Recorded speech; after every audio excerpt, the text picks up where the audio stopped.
My name is Damon Brown. You're watching Bring Your Worth TV. Thank you for tuning in. It's been an exciting week. Thank you for your patience as I was getting everything online. And thanks for hanging in there with me. I'm an entrepreneurial coach, mostly coaching non-traditional entrepreneurs. We're talking side hustlers, talking solopreneurs, probably a lot of folks like you and the many of you that have subscribed and have been supporting the channel as well as the books. Thank you. I appreciate y'all. If you want to coach with me, all the links are below. You just come through to damonbrown.net. Happy to have a conversation with you for free and figure out if we work well together.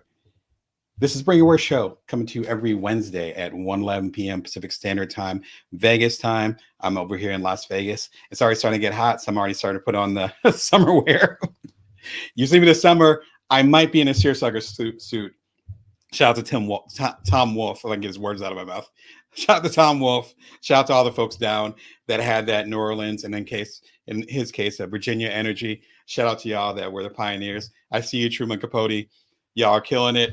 I might have to bring out the seersuckers because it's May right now. Within a few weeks, it's going to be about 3 digits. No lie. We've been living here for a few years. That's kind of the vibes here, but I digress.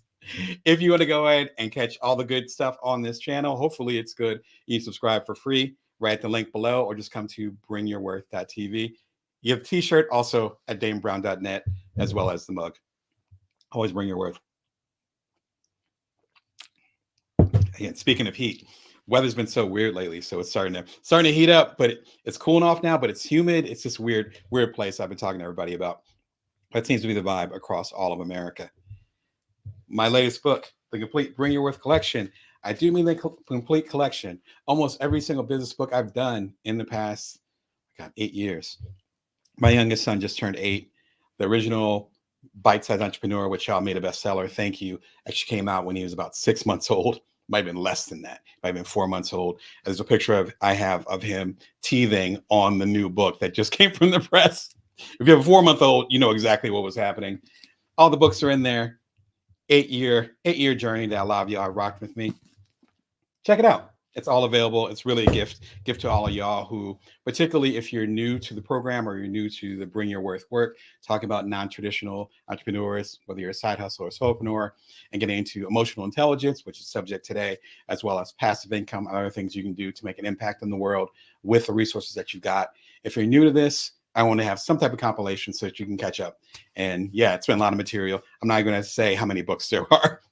Most of them are actually in that collection. And I'm so proud to be able to share it with you. If you're overseas or you don't have shipping where you're at, or it's kind of wild, a lot of my coaching clients are abroad. I mean, for real abroad. Shout out to y'all that are traveling. I hope all of y'all are safe on your respective travels. If you can't get to it right now, just go to bringyourworth.tv. Click that link right there. I have the whole audiobook available for you to stream. No charge, nothing. Now, of course, you can get it on Audible on your favorite platforms.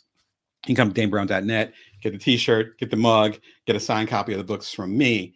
But if you're abroad, or if you want to go and connect with nature and walk around and get some fresh air, it's springtime, for God's sake, then just put it on and then just walk. Just walk. Get some fresh air for sure.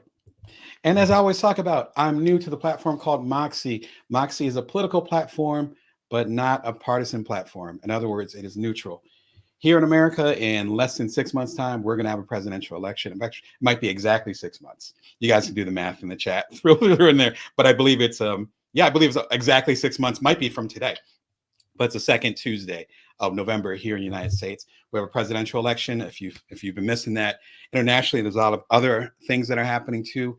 I'm going to talk about those things that affect us as side hustlers, as solopreneurs, as independent, non-traditional entrepreneurs that are related to the political decisions being made. Again, I'm fairly nonpartisan when it comes to the discussions that I have. And if you're watching the show, you already know the vibes. So you're not going to be getting me from a stump post, but those new laws, those new ideas, those candidates that are representing certain things that are going to affect our various communities, I'm talking about it on there. I'm just getting started. Shout out to the founder.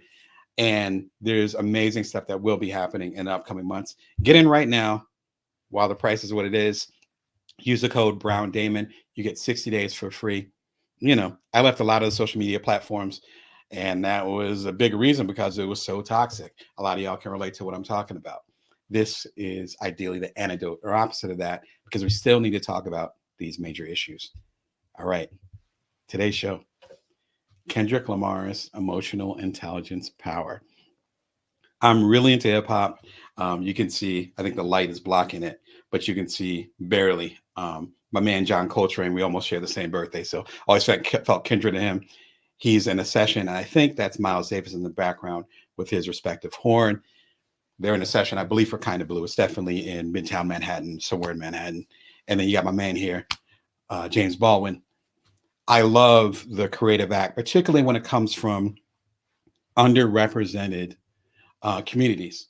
That could be the LGBTQ community. That could be the people that identify as women, the female community. It could be the African American community. My in-laws and my wife are Hindi, so it could be the immigrant Indian community or the Hindi community specifically. I love having these discussions within certain communities and the art that comes from that.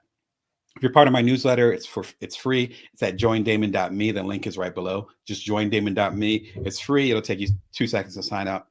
I just had a newsletter that came out. It comes out every Wednesday at 5:55 a.m. And so my time, so Vegas time. And I just talked about that this morning. Be sure and check it out if you want to go deeper into this, but how art can be a mirror for us to understand ourselves better. And those hidden places, shout out to Bjork, but those hidden places that we can't normally see, they're like a mirror, they're a reflector. Kendrick Lamar is, I think he's almost 40 something African American male from the rough part. A lot of it is rough of Compton, which you guys have probably heard of if you've been aware of the news or hip hop in the last decade or two, or definitely within my lifetime. He's been in the news a lot recently, not just the music news, because I'm really into music, but also in the mainstream news because of all these different things that are happening with friction with him and other rappers in the respective rapper communities. What I find extraordinary about Kendrick's work, and he ended up having a prolific weekend. If if you're following the work, you didn't get much sleep this weekend, like I didn't get much sleep. He had 3 or 4 songs hit this weekend back to back to back. No pun intended. Back to back to back came out, and they represented such a deep discussion about the folks that he was going against, as well as revealing the issues with himself. And ends up being this mainstream, as far as major label, 4 album cycle that he's gone on. I want to talk about that as well as the lessons that we can learn about emotional intelligence from his 4 albums. And it felt like a great time to do so. So let's dig into it. The first thing that I think it's worth, the first thing I think is that's worth discussing, and feel free to jump in the comments, is that there are actually no new chapters. One of the things that bothers me a lot, and I've mentioned this a couple times, I've even mentioned it in some of my latest books, is when people say that chapter is closed, it's a new chapter, there's a new beginning, the past is gone, we're going to start again.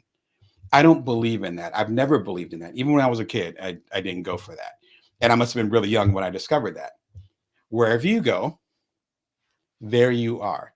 There are no new chapters. The baggage, the challenges, the trauma, which he talks a lot about trauma, which is where the emotional intelligence thing comes from. All of that comes with us, no matter what we're doing. And so the key part is to understand and accept that. You don't have to like it. You might not want to take your past with you. I get it. I got some stuff back there too that I'd rather leave behind. But the fact is that you're going to carry that with you.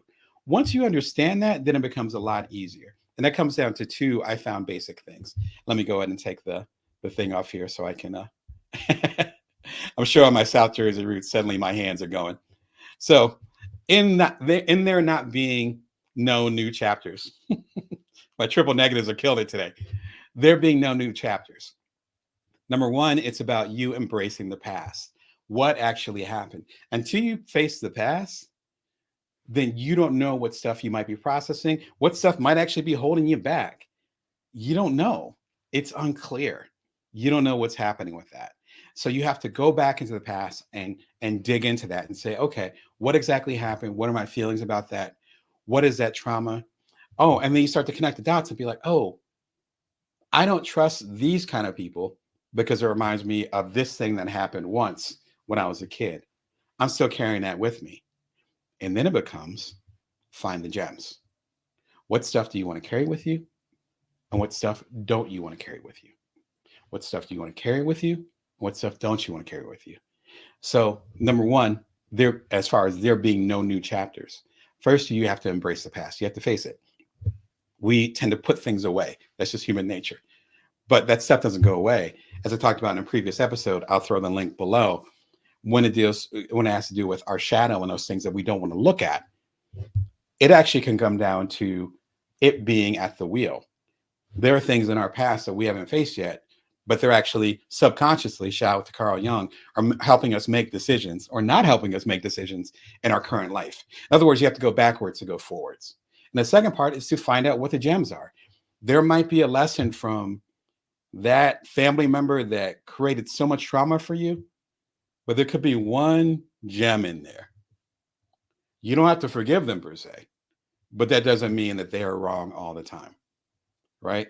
A broken clock is right 2 times a day. When it comes to Kendrick Lamar, that begins with the first album, Good Kid, M.A.A.D City. And it's literally about his childhood. I want to say he's probably very early 20s when this came out. It's probably 23, 24. I got a few years on him, so I'm trying to do the math backwards. But, he's very young. And he's talking about, again, it says it in the title, him being a kid with good intentions, a level head, as I used to say back in my day, but being in an environment with violence, sex, drugs, robbery, police brutality, murder. Again, this is Compton, and we have to go back to the 1990s to talk about his childhood. He looks at it unflinchingly, and he talks about his part in it and those insights that he got from the life on the street, for lack of a better term. It's like the good and the bad. It reminds me a lot of, if you all have seen the movie Friday, which actually takes place in Compton as well. One of my favorite movies, hilarious comedy, particularly if you understand the inner city. I'm not from the inner city, but my family is. Shout out to Camden, New Jersey. And so when I was growing up, and they had me in the burbs, they had me in some of the cities, but whenever it was summertime or even during Thanksgiving or whatever, I was in Camden.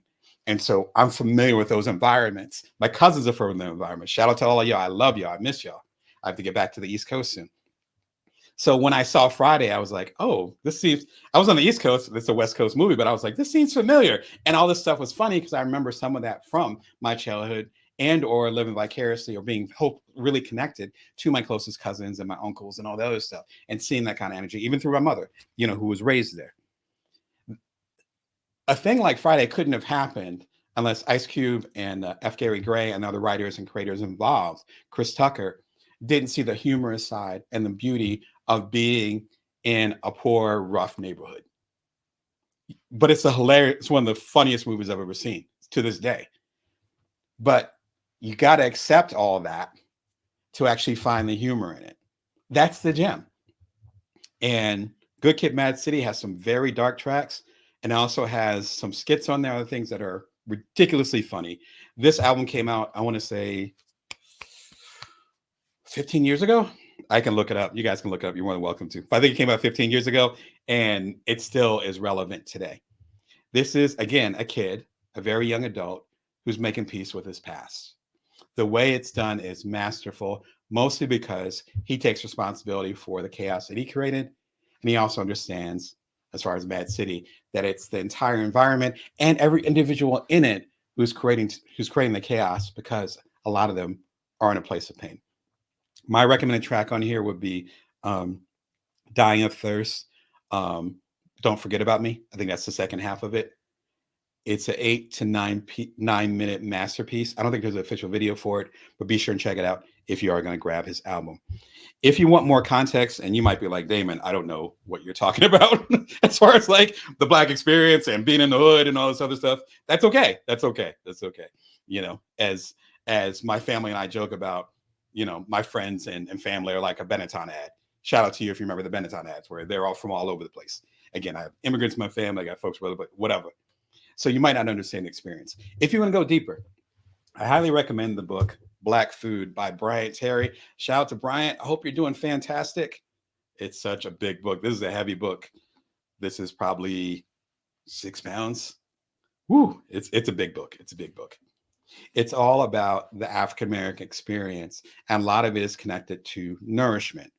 whether it's the nourishment of emotions, the nourishment, obviously, of food. Brian is actually a decorated chef. I've known him for years, so it's related to food as well. You see the plantains, and man, it's making me hungry. I want to say it's Jamaican food. Whew. Yeah. Shout out to Ray and nephew. I got some stories, but like this talks about all those different things, all different essays. I want to say probably, well, all the names are right here, but if you look closely, my name is on there. You can freeze it if you like. I actually wrote one of the essays in here, and it's talking about Black male masculinity and how we are vulnerable in certain ways. And those ways that I really want to pass on, or at least get the blueprint for my two sons who are Black and brown. My sons are Black, African American, and they're also Hindi, specifically Gujarati. Those are my kids.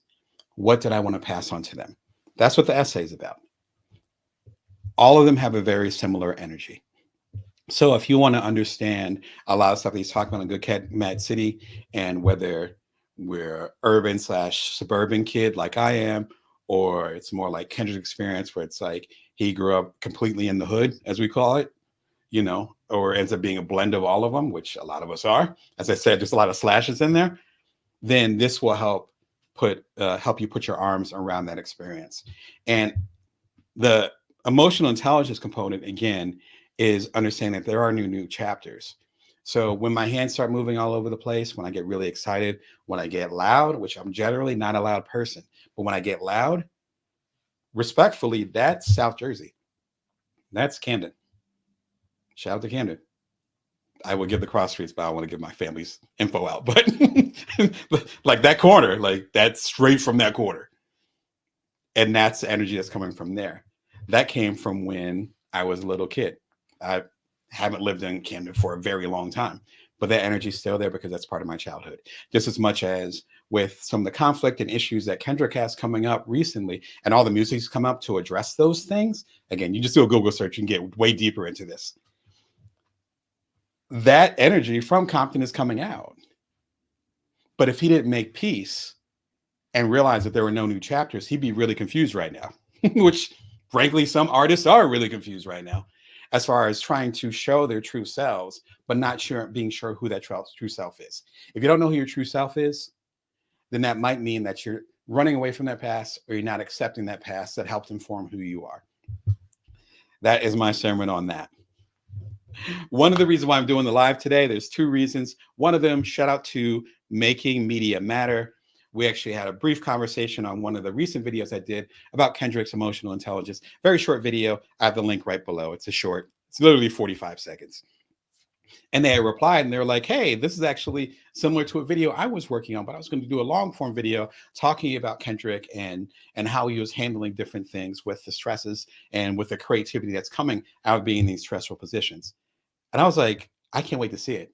And it came out and they killed it. So be sure and check out their video. Again, it's Making Media Matter. So good connecting with you. I'm loving your work. Keep doing your thing. I subscribed. So, shout out to them. All right. So what we're talking about today is Kendrick Lamar's emotional intelligence power, how we can look at his discography and better understand, only 4 albums, better understand our own emotional intelligence and what we can gain from it. Again, it's Damon Brown, entrepreneurial coach.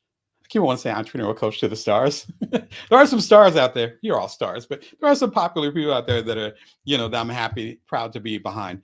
But it's more a saying from the 60s, 70s, and 80s, such and such from the stars. So I'm not gassed up over here. But you guys are all great. I love coaching y'all. If you want to coach with me, go and check it out. We'll go ahead and set up a session and see if we can work together. Come to you every Wednesday at 1:11 p.m. Pacific Standard Time, Vegas time. You subscribe for free, and my complete collection is out. You can watch it right now at BringItWorth.tv after our conversation is done, if you please. All right, so the second thing we can learn from Mr. Lamar is to embrace your new role. Now, his next album ended up being called To Pimp a Butterfly, which sounds rough. Let me go ahead and put that link up there so you know what I'm talking about. And what it basically means, based on what he talks about in in it's actually a closing poem, which tells you the direction he's going in. A closing poem to the entire album is him saying, "All right, we're all caterpillars." He's talking about Compton. We're all caterpillars in Compton. We're all caterpillars. But then ideally, some of us get out, or some of us get to a certain level where we can see the dangers of being a caterpillar. And then when we become a butterfly, then we feel like part of it was multidimensional. But one of the things is that we feel like we almost feel like a survivor's guilt. We're the ones that made it. I have people that I grew up with that, as I'm thinking about it, the list keeps getting longer. There's people that I grew up with that aren't here anymore, and some of them not from natural causes, or they're in situations that they can't get out of. There's a guilt with that. I got my master's in magazine publishing from Northwestern. I got two beautiful kids, a beautiful home. You know, um, I can chit chat with y'all. There's 18,000 plus of y'all at this moment that are subscribed to the channel. Like, I'm wearing a Brooks Brothers, a Brooks Brothers blazer. Like, when you kind of check in and you're like, and you're going through whatever you're going through, and then you're like, oh crap, I might have actually been one of them that made it, because you're so busy doing what you're doing. Once that happens, which is what this album, in my opinion, is all about, then you have to process, number one, the survivor's guilt for you being, quote unquote, the one that made it. The second thing you need to do is accept that it's not your job to save everyone else. Which, if you listen to Pimp a Butterfly, fantastic album, one of my favorite albums of all time, he talks about that. He talks about giving somebody $1. There's one, literally one called "Can You Spare a Dollar?" I screwed up the name of it, but if you're familiar with the album, or if you check out the album right now, you know what I'm talking about. There's that song on there. I could go through the whole list, even with like his romantic relationships, even his relationships with his friends from the hood. And then there's a fantastic, one of my favorite songs on there called "Institutionalized," and it sounds like it's nonfiction.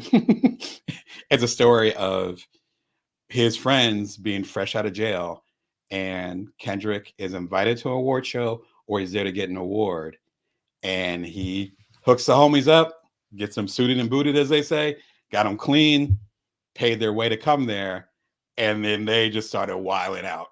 And it's like, he's like, oh wait, I can't save everybody. I can't do it. I'm the one that made it, but I can't save everybody. And there's lots of tales. I don't even say any names.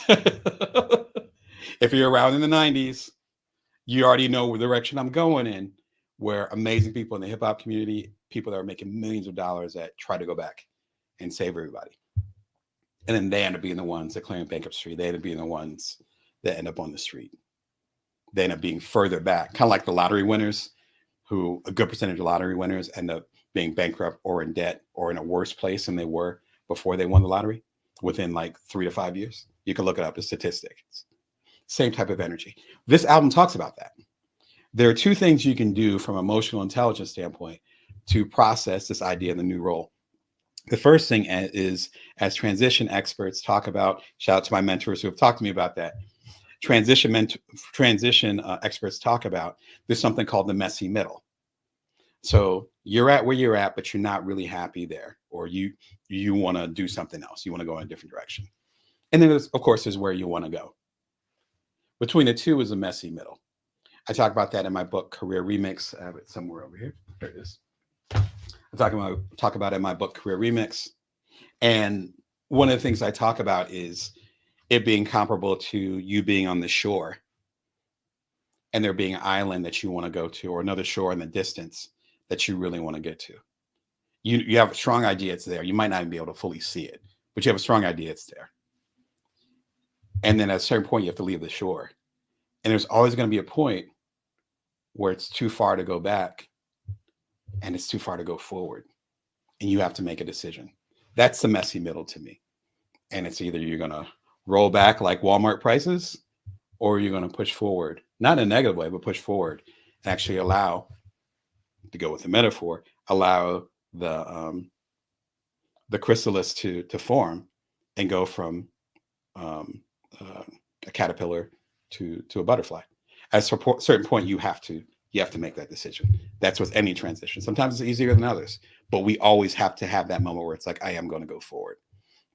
The second part is letting go of what doesn't serve you. So the first part is accepting that it's going to be messy. Even for a moment, it's going to be messy. You're going to have your doubts. Just accept it before you even start the journey. The second part is letting go of what doesn't serve you. And as an example, I talked about his homies from the hood.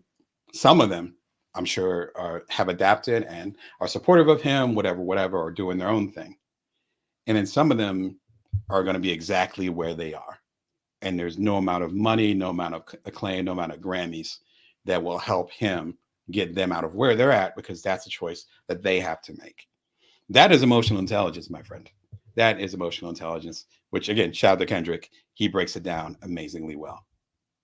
All right, Emotional Intelligence by Daniel Goleman, the Godfather, the Godfather, the Godfather. I remember seeing this book when I was young. It was actually on my parents' shelf. Shout out to my mom. It was on my parents' shelf. And back when, before Brene Brown, shout out to Brene, but way before Brene Brown. Back when Brene Brown was maybe in still doing her dissertation. Like, this is really early on. I can look up the year, but I want to say sometime in the 90s. This is the guy that literally, from my research, has coined the term emotional intelligence. If you want to go to the root where we keep saying EQ, which means emotional intelligence, you keep hearing it, you keep saying it. Damon keeps saying it. You want to go to the root? This is the root. Start with that. Fantastic book. You should have it on your shelf. And most recently, a surprise episode that came out last Sunday, How to Know Yourself More, A Beginner's Guide, episode 374. I take some of the best stuff. We've had a lot of good discussions here, I would say. Y'all coming into the comments, us having some very vulnerable conversations. Thank you so much for the folks that jumped in the comments in the episode before last. We're talking about vulnerability and relationships and all that stuff. Heavy, important stuff. All that stuff is in here, in this. You don't need to watch all the episodes. You just need to watch this one and more. So it's the episode where I'm talking about accepting your shadow from a few weeks ago. It's an episode from, I believe, a week ago, where how to deal with difficult people or difficult relationships, because people usually aren't difficult. It's usually the dynamics that are difficult. Also talk about and share the basics of emotional intelligence, focusing on Brene Brown's work and having some clips from her. And then also some content as far as how to get yourself into enough of a relaxed or mindful mindset so that you slow down enough so you actually feel where your emotions are coming from, and therefore you can process them in a certain way. Really proud of this episode. Be sure and check it out. It's a deep dive. That's the best way I can put it. And I hope y'all get a lot out of it. This is the Bring Your Worth Show. I'm entrepreneurial coach Damon Brown. You can reach me at damonbrown.net. Happy to serve you. Feel like I need one of those McDonald's things, like 300-400 coaching clients served. Maybe one day. Bring Your Worth TV every Wednesday at 1:11 p.m. Pacific Standard Time, Vegas time. I must need some more kombucha because my tongue is tied. You can subscribe for free at the link below, or just go to Damon Brown, bringyourworth.tv. Click below. If you're checking me out on Amazon, shout out to y'all. Just hit the follow button on there, or whatever platform you happen to be on. You can rock with that. And the latest book is the complete Bring Your Worth collection. You can listen to it for free. It's about 8 hours of content, several books. Go enjoy it, have fun, and support the channel. All right, the last part, when it comes to what we can learn from Kendrick Lamar and his emotional intelligence, which is shown in the albums that have come out recently, and as well as particularly the songs that have come out recently, is to forgive everyone, especially yourself. Bears repeating. You have to forgive everyone, especially yourself. That doesn't mean that you have to like what people did or how people did things. As you're able to do that with other people, then it makes it easier for you to accept how you did things or what you did. And then ends up becoming what they call a virtuous cycle. Because the more you're able to make peace with the so-called mistakes, the regrets, the shame, the guilt, get back to Brene Brown, but the shame, the guilt, the challenges, the things that if I can turn back time, like share, I would change these things. I've like, I'm lucky where I only have like maybe 3 or 4 things. But one of the reasons why I have such few things is that I've forgiven myself because I only knew so much at that time.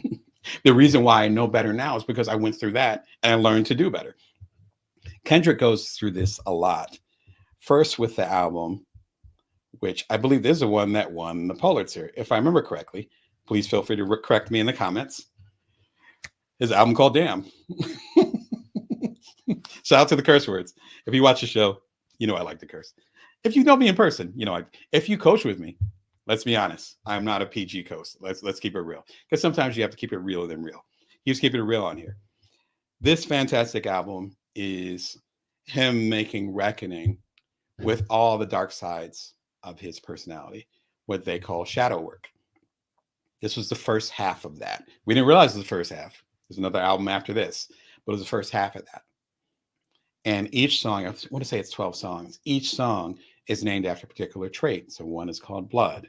One is called DNA. DNA is one of my favorite songs of his of all time. Fantastic song. If you listen to the song, he's talking about his family lineage.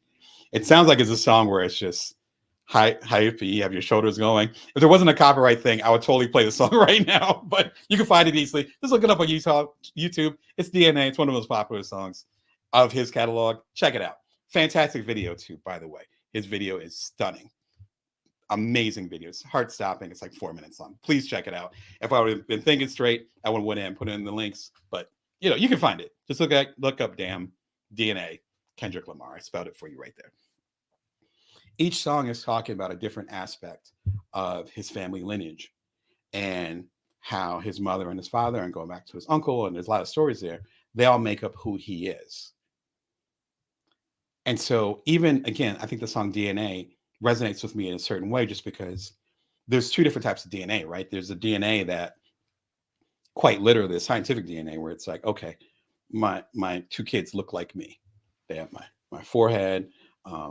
One of them has my mother's hair. So that DNA comes through me because that's the connector. Like we can break it down. But then there's another type of DNA. It's almost like nature versus nurture. And that's the DNA of being in an environment. That's the DNA of when I get excited, suddenly, yeah, I'm a little boy from Camden. I'm not a guy that went to Northwestern. I'm not a guy that's done TED Talks. Suddenly I'm the kid from Camden because that's where my family's from. There's that kind of DNA. He addresses both of those things. I love that conversation that he has with this. There's 2 things when it comes to forgiving everyone, though. The first thing is understanding your part in it. You had a part in it. In my relationships that I broke up, whether it's friendships or romantic, when I have tension with my kids, if I end up having a coaching client, or not so much clients, but like a business partner, whatever, I got stories. I share quite a few of them actually in my book, whether it's Career Remix or in the Complete Bring Your Worth collection, where it doesn't work. It just stops. But it's not sudden. It seems sudden, but it's not sudden. And even if the other person or the other party or the organization is acting like a jerk, there might have been certain boundaries that I could have set that I did not set. There's certain things that I could have expressed that I did not express. There's certain levels of communication, of intimacy, of connection that might have been falling apart.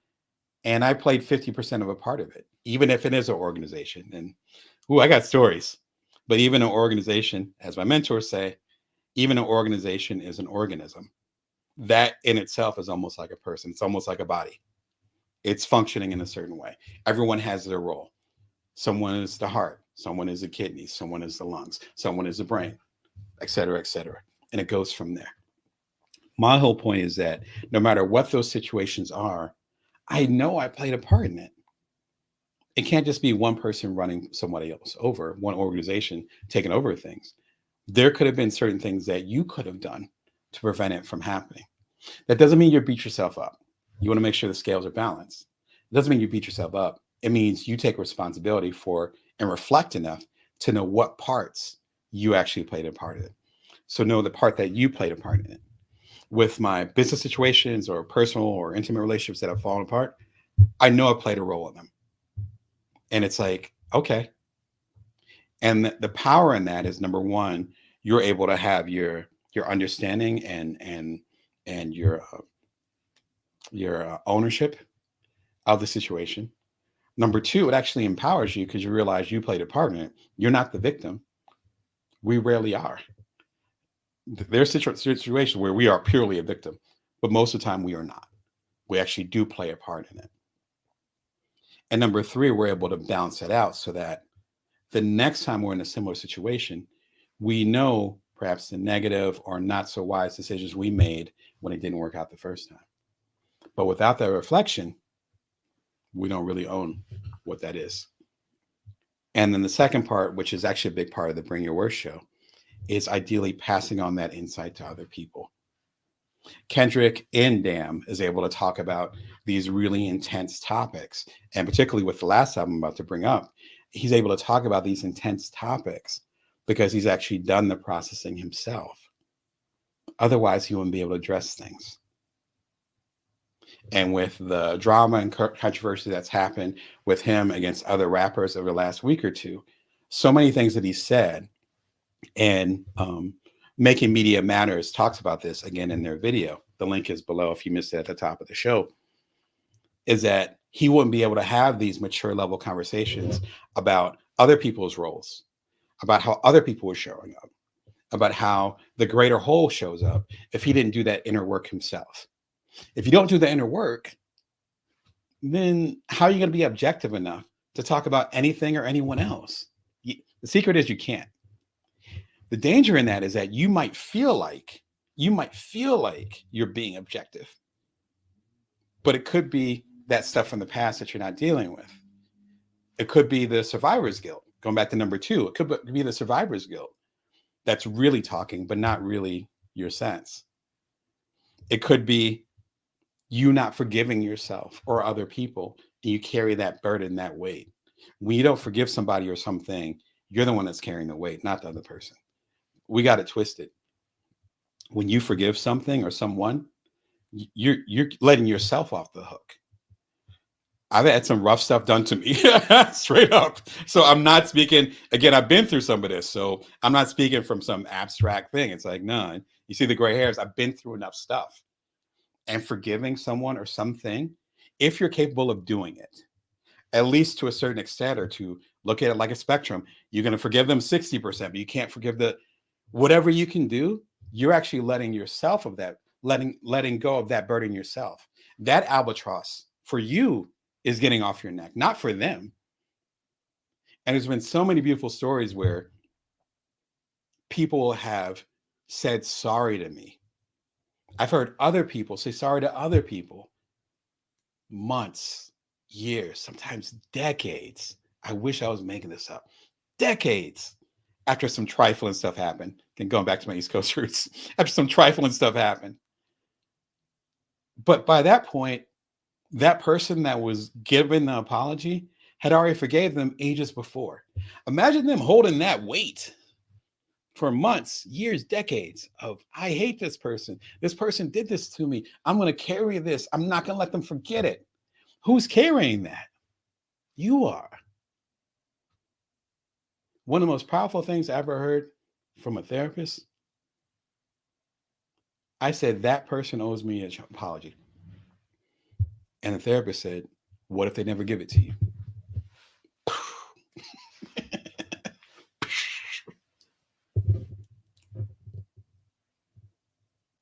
Then how are you going to deal with it? Because Damon, that's your burden now. That part's your burden. They might feel whatever guilt, shame, happy, glad, sad, as we used to say, whatever Brene Brown word of the week you want to use in there. They're probably feeling that. But that has nothing to do with you. That's their journey.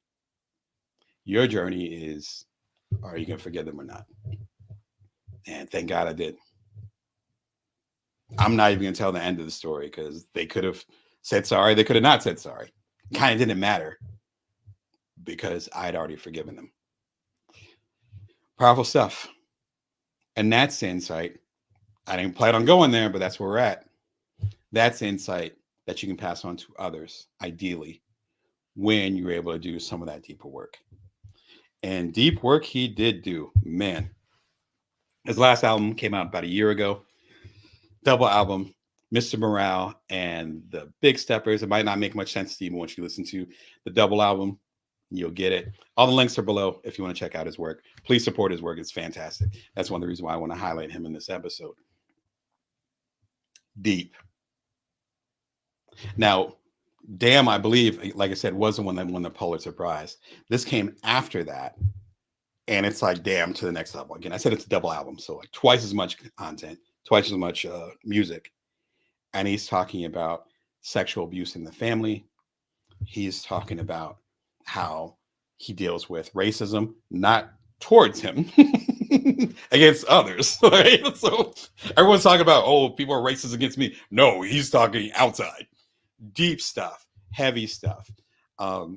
He's talking about his marriage and some deep stuff to the point where I had to pause the music for a second and be like, whoa. Again, I'm married. I was like, oh, homie, wow, we're talking about that? That's what we're talking about? Is that where we're going? Okay, it was last year. It's like, oh, it's 2023. Okay, I guess we're going there. Well, I guess I'll get in the car to be able to go that deep. But again, it represents those two different parts of it. Know the part you played in it, which he's extremely apparent or transparent as far as what part he's played in it. And the second part is him actually passing on the insight to us. And by the end of the double album, there's a certain insight and maturity that I have not heard in his previous albums. But and you're looking at the scope going all the way back again to Good Kid, Mad City, which came out, 15, 16 years ago, to Mr. Morale, which came out a year ago, and then to the singles, which means the individual songs that came out over the past week. Again, you just Google search, you're probably seeing his name all over the place, and the context around it. It's on the cover of the New York Times, I think, this week. So you probably heard about it. You see the maturity. You see what we call in writing and storytelling. You see the through line, and with that through line, it's just like, okay, it's a beautiful thing. If you want to go deeper, check out The Power of Now by Eckhart Tolle. If you checked my YouTube short, which I'll throw the link, I threw the link below, feel free to check it out. I talk about how Eckhart Tolle, who probably should show the book, The Power of Now. Check it out. Power of Now, Eckhart Tolle, best-selling book. I want to say it came out, probably around the time Good Kid, Mad City came out. Parallels, I'm not even realizing it. It's about 15 years ago. Fantastic book. German philosopher / I want to say psychologist, and he's talking about how we can get centered in the present and actually forgive ourselves in some ways of the past. That's my interpretation of it. More complicated than that, but that's the basic idea. In Mr. Morale and the Big Steppers, I listened to it. First came out, I'm a big Kendrick fan. Listened to it when it first came out, downloaded it. Immediately I listened to it, I went for a walk. I remember the exact moment. Went for a walk. And then it's in the second album. I'm walking around again, my neighborhood in Vegas, and I hear this voice came on, and I'm like, "Who's this guy with the German?" I swear, I was like talking to myself, "Who's this guy with the German accent?" And then I had to look at the credits. I was like, "He got Eckhart Tolle to do the interludes." Other people, and I love Jay-Z. I've interviewed Jay-Z. I've done a lot of videos about Jay-Z, all this stuff. But I'm like, if he got like Jay-Z to do an interlude, I'd be like, oh yeah, Sean Carter, that's great. Or his former mentor, Dr. Dre. Like, oh yeah, that's dope. Okay, what's the next song? No, you got Eckhart Tolle, who will be part of this emotional intelligence movement of the previous generation. Again, it was him, and then shortly after him, it was Brene. Like part of that second wave that Daniel Goleman was, again, the ancestor, the godfather of. A decade later, it was Eckhart Tolle and a few other folks. I'm thinking of Gary Zukav, Seat of the Soul, like same vibe. And then Brene Brown was after that. So he went back. It wasn't like he had Brene Brown on there, which if I was a musician, I have her on there.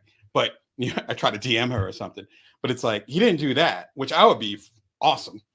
It's like, no, he got Eckhart Tolle. It's like, oh my God, you are trying to go deep. This is, I think, his most popular book, definitely his breakout book. He has another book called The New Earth, which I have not gotten into, but I'm familiar with this one. Check it out if you want to learn more about what Kendrick is talking about and the insight that comes with that. And the last recommendation, if you want to go deeper, Learning to Forgive Yourself, Self-Compassion by Kristen Neff. I just got the book, and because of a mix up with Amazon and other things, I have two copies of the book. So I have one copy for my office and one, I guess, when I'm traveling. And I just started reading it. I'm rocking with it. This has been the reason why I'm recommending this is because this book has been recommended to me for a year. Been out for a while, but it's been recommended for a minute. And I started reading it, and I'm like, oh, right. And self compassion. Shout out to Pamela Children. If you've watched the recent videos, you know who she is. The awesome monk that I'm a big fan of. But if you listen to Pamela Children's work, and then as I'm getting into Kristen Neff's work, even a little bit with Eckhart Tolle's work, and the book that I just mentioned recently, The Four Agreements by Don Miguel Ruiz, shout out to him. All these books have a similar, sure my pile of books doesn't fall. All these books have a similar energy. All this shit starts with you. It doesn't start with your partner. It doesn't start with your family. It doesn't start with your kids. It doesn't start with your job. It doesn't start with your money. Mm-mm. All this starts with you. Therefore, if you want to be in a better place, if you want to be a better person, if you want to show up better, then you have to start with you. It didn't begin with you. Or more like it did begin with you. And there was something that happened. There's some process, something along the way that maybe somebody did to you, maybe something that was in your environment. Shout out to Kendrick. And it got internalized. It reminds me of that experiment that people often talk about where there could be twins, almost literally the same DNA, same height, same features, identical twins. And they could go through something. And one twin takes this lesson from it, and the other twin takes another lesson from it. Same experience. Again, my family's from the hood, and there's so many amazing things that they're doing and so many things that I'm proud of that they've done. And there's some other folks from that same block, from that same neighborhood, people that I see when I go back home, people that they see when they go back home. And they could be stuck, or they could be literally talking about something that happened in high school. And they're my parents, so they're a lot older than me. You're talking about 50 years ago. But it depends on what lessons you take away from it. So that's all these different discussions that we've had in the lives, including today. One of the things I love about Kendrick's work is that idea of self-ownership. He's never said the streets did this to me. He never said this family member did this to me, and that's why I'm alcoholic. That's why I'm on the streets. That's why I abuse people. That's why I'm showing up like this. It was always like, this is a family pattern. This is a pattern of my community. This is a pattern of us. Get double entendre. Shout out to you. But yeah, you're not like us. We have our own thing over here. And with us having our own thing, then there's certain things that are unique that need to be processed. But that's our responsibility, not yours, not the environment's, not other cultures, not other people's. That's our responsibility. As soon as we take ownership like that, then we'll be able to go ahead and get to these higher levels. But you got to go back and almost unprocess those things that you've internalized. For him, that began all the way back with Good Kid, Mad City. I'll throw the links up here.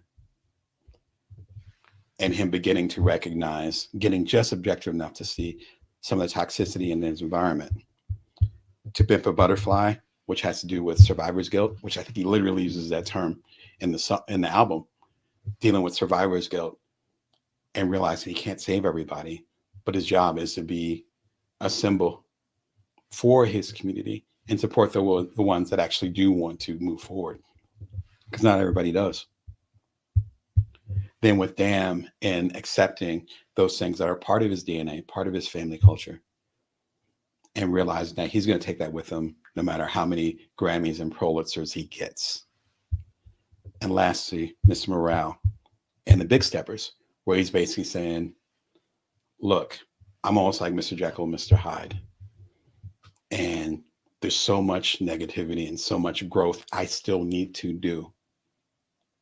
Let's go through this together, because by me creating this art, I'm actually healing generational trauma. There are things that I'm addressing on this double album that my family does not talk about. And chances are, since you're similar to my community, you're probably not talking about it either. So I'm going to risk my audience. I'm going to risk my manhood. I'm going to risk my ego just so we can go on this journey together. And at the end of the journey, it'll be an unclogging. And from that unclogging, we'll all be able to grow as a culture. What more do you want from art? What more do you want from art? Hopefully I was able to break it down well for y'all as far as the insights that come from this great 4-album cycle, as they used to say. Shout out to the Baroque period, but this 4-album cycle and all the things that it represents and how much he's grown. I'm actually excited to see what's next for him career-wise, because I can identify with some of the stuff that he's talking about, and seeing them his maturity with emotional intelligence. I'm personally invested. I want to see what happens next. If you happen to miss it, I did a super short. I make shorts. Sound like a Nair commercial. And I think it came out on Sunday when a lot of the drama was happening. Again, just do a Google search. I'm not even going to get into it. but why Kendrick Lamar already won. And it talks a lot, very briefly, 45 seconds, about a lot of the concepts that we covered today. In fact, this as well as shout to Making Media Matter, the popularity of this 45-second short, as well as a conversation with Make Media Matters, that made me think maybe we should have a conversation about it today, because there are so many emotional intelligence lessons. Again, to take it from the top, there are no new chapters. Embrace your new role and forgive everyone, especially yourself. You can tell that Kendrick's done the work, and it's lovely, particularly as a fellow, I'm not young anymore, but as a fellow Black man. And there's so many things within our culture and within, like I said, underrepresented cultures, you might be able to identify with this, so many issues that we have. And for him to be considered part of the top 3 rappers right now and to address those things, frankly, he doesn't have to. That's what art does. Again, I talked about the newsletter at joindamon.me this morning. Art is a mirror. And to me, good art isn't about how much it sells, how many people like it, how popular the artist is. No, for me, good art is a mirror, a reflection of that soft underbelly, that dark side. Doesn't mean evil, just the dark side, the unknown side that we often hide. And artists are able to stand up and say, let me use my creativity to show my soft side, my underbelly, my dark corner of my psyche. And then in my art, you'll be able to see those things that you've traditionally been uncomfortable with. Let me be a vessel, not only for myself and to save myself, to understand myself, but also be a vessel for you through the art. So while you enjoy the art, you also have the positive of actually seeing a part of yourself that might have been hidden or scared you before.